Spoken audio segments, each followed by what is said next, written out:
सूरत फूट,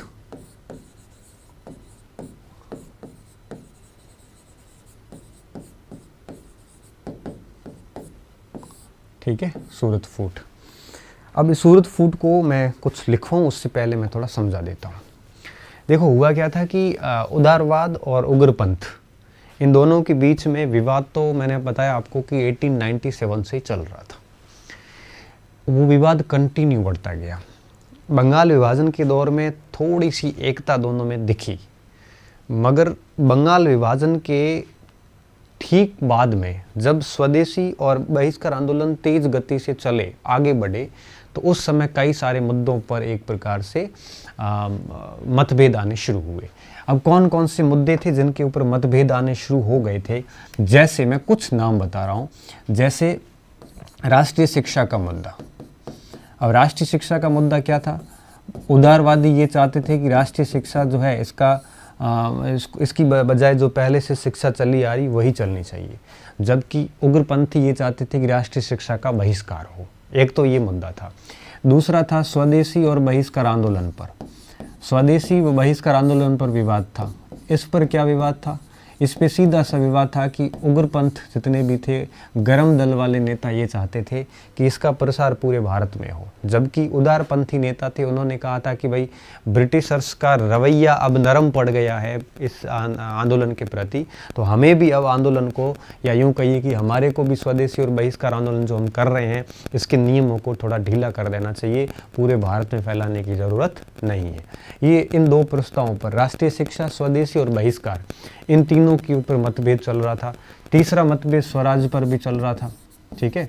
उदारवादी जो थे वो कह रहे थे कि ऐसे स्वराज जैसी कोई अभी बात होनी भी नहीं चाहिए, जबकि उग्रपंथी सब ये कह रहे थे कि हमें स्वराज चाहिए। स्वराज का सीधा मतलब होता है कि भाई इसकी परिभाषाएं, डेफिनेशन गलत है भी। उदारवादियों की परिभाषा स्वराज की ये थी कि ब्रिटिश शासन के अधीन रहते हुए हमें है वो एक प्रकार से हमारे कानून हमें ब्रिटिश शासन बनाएगी और हम उसको लागू करेंगे। उदारपंथी ये मानते थे। उग्रपंथी ये मानते थे कि भाई हमारे कानून हम ही बनाएंगे और हम ही लागू करेंगे। तो दोनों के अंदर क्या था कि कॉन्ट्राडिक्शन बहुत हो गया।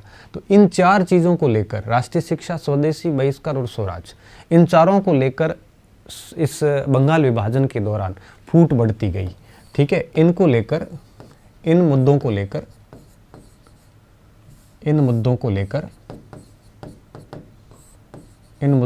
लेकर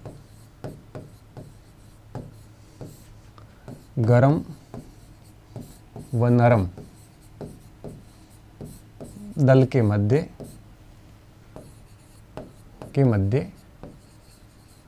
विभेद बढ़ते गए।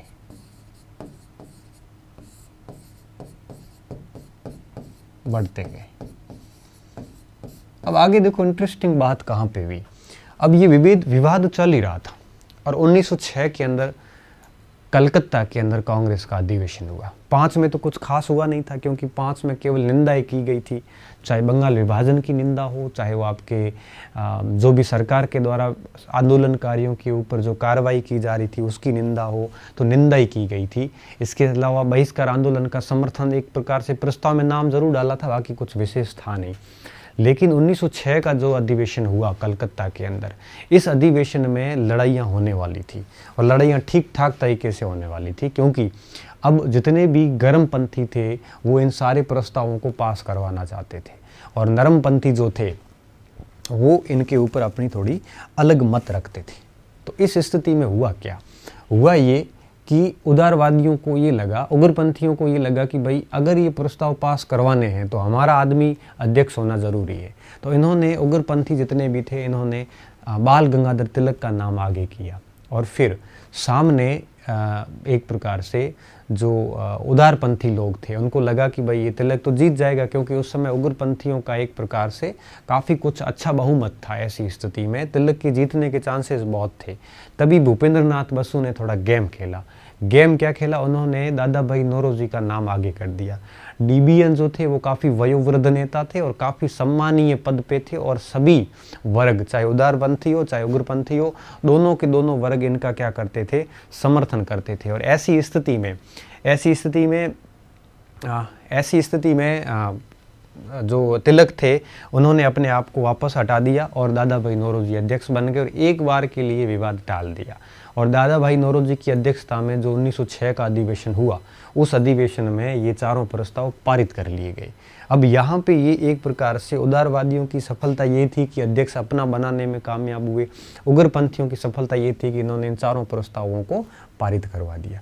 1906 में एक बार विभाजन टल गया, लेकिन 1906 के इस अधिवेशन के बाद में इन चारों की व्याख्याएं अलग अलग होनी शुरू हुई। उदारवादियों ने अपने हिसाब से इनकी व्याख्याएं की प्रस्तावों की, क्योंकि इसकी भाषा बड़ी अस्पष्ट थी, और उग्रपंथियों ने अपने हिसाब से इसकी व्याख्या की। ऐसी स्थिति में विवाद कंटिन्यू बढ़ता गया। अब 1907 के अंदर सम्मेलन आने वाला था और इस विवाद को उठना था 1907 के सम्मेलन में। 1907 का जो कांग्रेस सम्मेलन है ये नागपुर में होने वाला था। देखिए विद्यार्थियों, जो नागपुर है ये है महाराष्ट्र के अंदर। अब नागपुर महाराष्ट्र के अंदर है और यहाँ पर महाराष्ट्र मतलब उस समय मुंबई एरिया था पूरा का पूरा।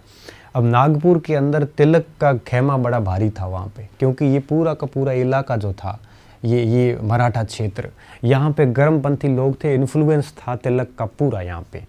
और इसलिए और अच्छा, उस समय अध्यक्ष का जो चुनाव होता था, कांग्रेस अध्यक्ष का चुनाव, वो जहाँ पे भी अधिवेशन होगा वहाँ की स्वागत समिति के द्वारा अध्यक्ष का चुनाव किया जाता था। मान लेते हैं कि नागपुर में अगर अधिवेशन होता है तो चुनाव नागपुर की जो स्वागत समिति होगी, मतलब जो भी लोग आएंगे बाहर से उन सभी का वेलकम करने वाली एक कमेटी होती है, उस कमेटी के द्वारा अध्यक्ष का चुनाव किया जाता था। अगर कमेटी एक मत नहीं होती थी तो फिर चुनाव करवाए जाते थे, जैसे हरिपुरा और त्रिपुरी में करवाए गए थे। तो इस हिसाब से यहाँ पे उदारवादियों को पता चल गया कि अगर नागपुर में अधिवेशन हो गया तो तिलक या जो भी गर्मपंथी नेता है वो डेफिनेटली बनेंगे। क्या बनेंगे? वो डेफिनेटली अध्यक्ष बनेंगे। तब इन्होंने बड़ी चतुरता से क्या किया, इन्होंने इसका कार्यक्रम चेंज करके और सूरत लेके आ गए। कहाँ पे लेके आए? सूरत लेके आए। और अब जब सूरत लेके आ गए तो स्थिति ये हुई कि सूरत में उदारवादियों का खेमा मजबूत था, मतलब स्वागत समिति में बहुमत उदारवादियों का था। ऐसी स्थिति में सूरत में गर्मपंथियों के जीतने के कोई चांसेस नहीं थे। अब यहाँ पे सूरत के अंदर अधिवेशन शुरू होने वाला था और अब अध्यक्ष कौन बनेगा इस पर मतभेद शुरू हुए।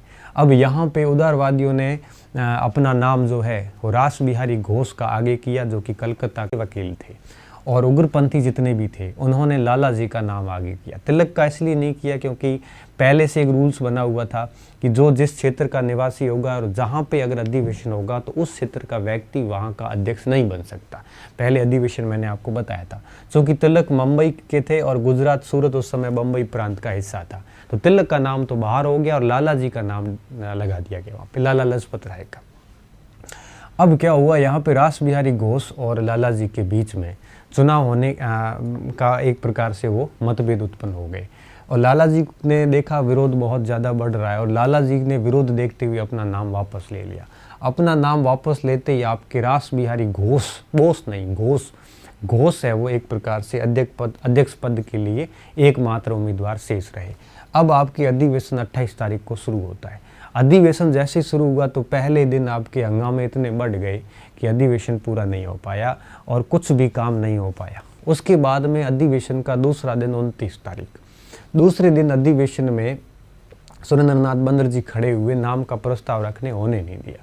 उसके बाद में मोतीलाल नेहरू ने समर्थन करते हुए कैसे भी करके रास बिहारी घोष को अध्यक्ष पद के लिए चुना। चुनने के बाद में रास बिहारी घोष का भाषण हुआ।